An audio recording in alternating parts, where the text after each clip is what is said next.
Honestly, man, I don't even know where to start, man. From between Coach Kittle and the owner not being a football guy, the decisions that they're making, it's just it's. But I think the Trey Lance and Brock Purdy thing, and like I like Brock Purdy, love what I seen from Brock Purdy. But when we got into tight games, Dallas, we didn't really get to see him in Philly. But I was kind of I wasn't really impressed with that how we played against Dallas.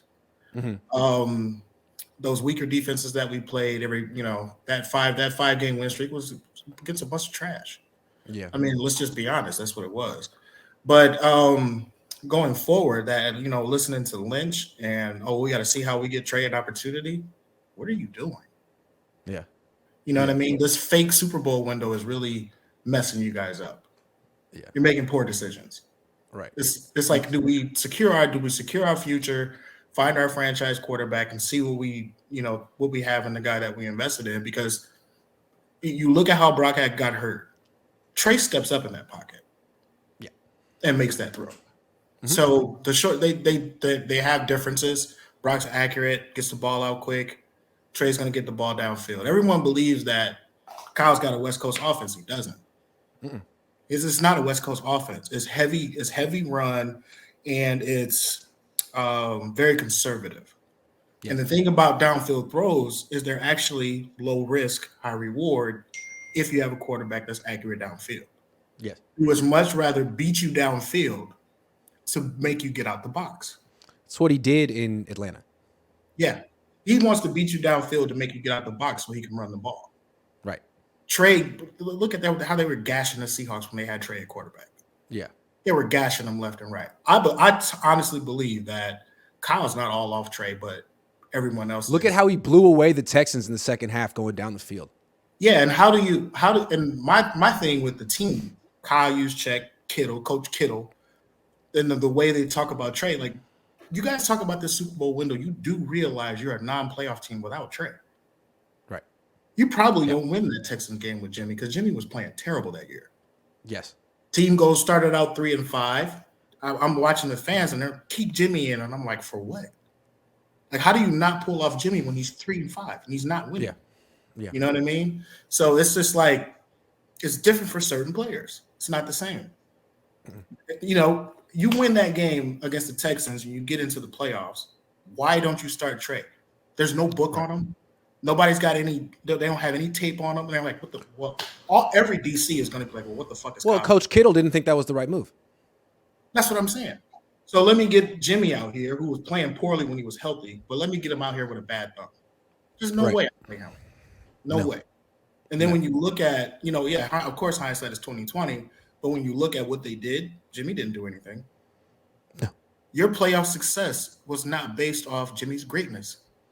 No, it was overcoming Jimmy's limitations. Exactly. So Yeah. why not play Trey? Yeah. There was no good reason. And it was all short-sighted decisions.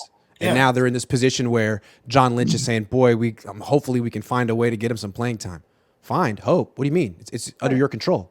Yeah, that's ridiculous. That's utterly Yeah. ridiculous. And then, And then again, like they say something like they hope that he turns into like their version of Jalen Hurts. Well, look at what Philly did to get Jalen Hurts to this point, and look what you've done, and try to compare. Like, what have you done that Philly's done? What have you done? Nothing. you You've can't botched argue. it.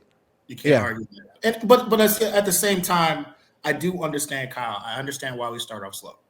We start off slow because Kyle's setting up his new playbook. He's setting up, I'm going to put this out on tape week 7, week 8, 9 through the rest of the season. I'm going to take advantage of it. It's what he does. So in the process of putting things on tape, he got Lance hurt. Yep. But I don't That's believe true. that he doesn't. I don't believe that he doesn't believe in Lance's ability to throw. Lance was But it too. takes him half a season to figure out what he wants to do on offense to get an identity. He really doesn't know at week 1 what his offense is going to be.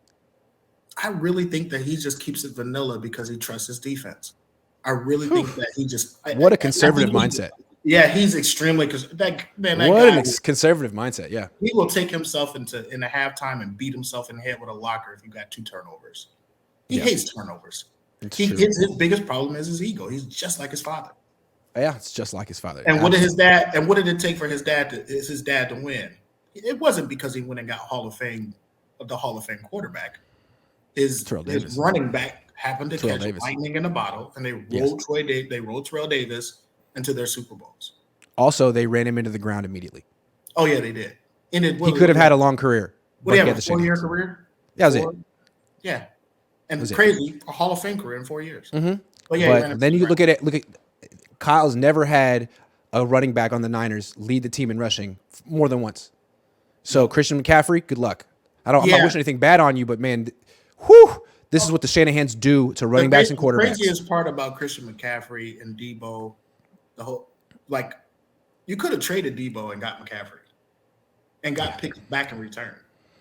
And then you didn't have that contract issue, and you could have kept DJ Jones. As soon as you brought in McCaffrey, Debo is superfluous and inexpensive. But I'm puzzled with Shanahan because McCaffrey's your second best route runner. Yeah. He should get more snaps in the slot than Debo. Honestly, McCaffrey's a better route runner than Debo. And Debo might be a tougher ball carrier than McCaffrey. Aside from Ayuk, McCaffrey's your best route runner besides Ayuk. Yeah, those are going to be your two leading receivers next year. Yeah. You got to Kyle has to think outside the box. Because what do you do if I come out with I've got McCaffrey, Debo, and Juszczyk all in the backfield. Ayuk split wide, Kittle at tight end, 3rd and 2. And then I shift and I put McCaffrey in the slot. Yeah, I'm trying to figure out why he's not using McCaffrey in the slot when he can force the man-to-man. What can McCaffrey do with a whip route in man-to-man coverage with single high man coverage? You don't think he can beat that guy and then beat that safety? And I'm just not seeing it. Because Debo's not going to. Yeah, no, he's not going to get open on the whip route. No. Monsa, got to take some more calls. Is there anything you want to say to wrap it up? No, we're good, man. I never have enough time. Sorry, Monsa. I got. Have a good one, man.